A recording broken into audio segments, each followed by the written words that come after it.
Bonjour à tous, aujourd'hui petite vidéo pour vous parler du film nord-coréen Hong Kil-dong, figure légendaire du cinéma coréen qui a été moult fois adapté dans beaucoup de films de Corée du Sud, mais là c'est l'occasion de parler de ce petit film de Corée du Nord et aussi pour vous faire un peu, si vous êtes curieux, découvrir un petit peu le cinéma nord-coréen, puisque bon, faut savoir que malgré ce que les gens pensent, il y a un cinéma nord-coréen. Je vous invite à regarder les deux vidéos d'Arnaud Lanuc sur la maison du cinéma asiatique pour vous renseigner sur le sujet. Ce sont deux très bonnes vidéos qui peuvent vous aiguiller si vous êtes un petit peu curieux pour découvrir le cinéma de Corée du Nord. Et je vous conseille aussi la vidéo de Tokuscope sur le film Pulgasari, autre grand moment du cinéma nord-coréen, puisque c'est un film de kaiju, un film de monstres géants japonais. Le seul et unique produit en Corée du Nord, et ils ont fait une super vidéo pour l'occasion. Donc je vous invite à aller voir les deux vidéos, enfin les trois vidéos même sur le sujet. Pour ma part, aujourd'hui, je vais vous parler un petit peu du film donc Hong Kil-dong, espèce de une sorte de Robin des Bois coréen, le fils illégitime d'un ministre, de ministre impérial à l'époque du féodalisme en Corée, qui va être recueilli par un vieux maître du kung-fu, qui va apprendre le kung-fu et qui va aller voler aux riches pour donner aux pauvres et défendre la veuve et l'orphelin, et accessoirement aussi se prendre sa revanche sur les injustices qu'a connu sa mère et lui. Voilà, donc c'est clairement un film anti-féodal et qui met évidemment les valeurs du socialisme et du communisme au cœur du film, mais par rapport à tous les films nord-coréens que j'ai pu regarder, j'en ai regardé quelques-uns, ils n'en ont pas produit énormément, il faut savoir que c'est un cinéma très archaïque.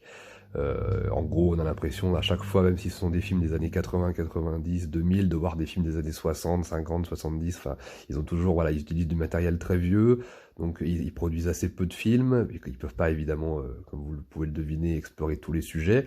Ce sont souvent des films à la gloire du parti, mais j'en ai vu quelques-uns. C'est globalement un peu toujours la même chose.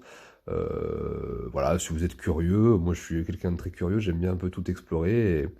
Et c'est plutôt intéressant, mais effectivement, par rapport à la norme qu'on a chez nous, c'est pas au niveau de ce qu'on peut faire, évidemment, dans d'autres cinématographies. Évidemment, même par rapport à la Corée du Sud, c'est vraiment à des années-lumière, mais tout ça est très logique au vu de la manière dont a évolué le pays. Pour la petite curiosité aussi, j'ai découvert qu'il y a eu deux productions franco-nord-coréenne, Gandhar, dont avait déjà parlé Arnaud sur sa chaîne, et le film Marombong, chronique coréenne, de 1959. Autre film que j'ai pu voir. Vous pouvez le trouver sur YouTube, je crois, ça se trouve assez facilement. Et globalement, vous pouvez vous faire sur YouTube, il y a tout un tas de films nord-coréens sous-titrés en français, très très mal sous-titrés, mais vous pouvez vous faire une petite idée. Par rapport à celui dont je vous parle aujourd'hui, donc Hong Kil-dong, c'est vraiment mon préféré avec Pulgasari, parce que effectivement, on retrouve tout ce qu'on aime dans un bon film d'action, dans un bon film de kung-fu, dans un bon film historique, à savoir un héros charismatique, des scènes d'action, du kung-fu, de l'aventure, du drame, des paysages, des scènes tournées dans des lieux, dans des paysages absolument sublimes. La Corée du Nord regorge de paysages absolument sublimes. Les plaines, les montagnes, les arbres, etc. sont magnifiques.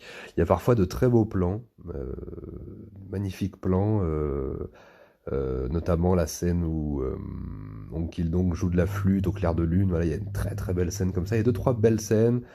Voilà, il y a des ninjas, il y a du patriotisme, il y a de l'héroïsme, il y a du sacrifice, il y a du drame.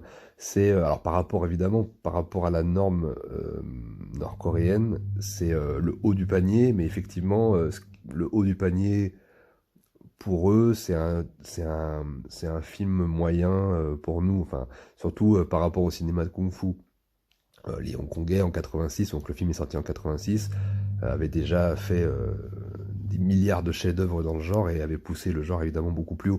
Mais bon, ce sont des pays qui n'avancent pas dans la même qui n'ont pas avancé dans la même temporalité, donc c'est totalement logique. Mais en tout cas, si vous voulez donner sa chance à ce petit film nord-coréen que je considère être comme le meilleur que j'ai vu, comme je vous ai dit avec Pulgasari, eh ben allez-y, foncez, c'est vraiment un film tout à fait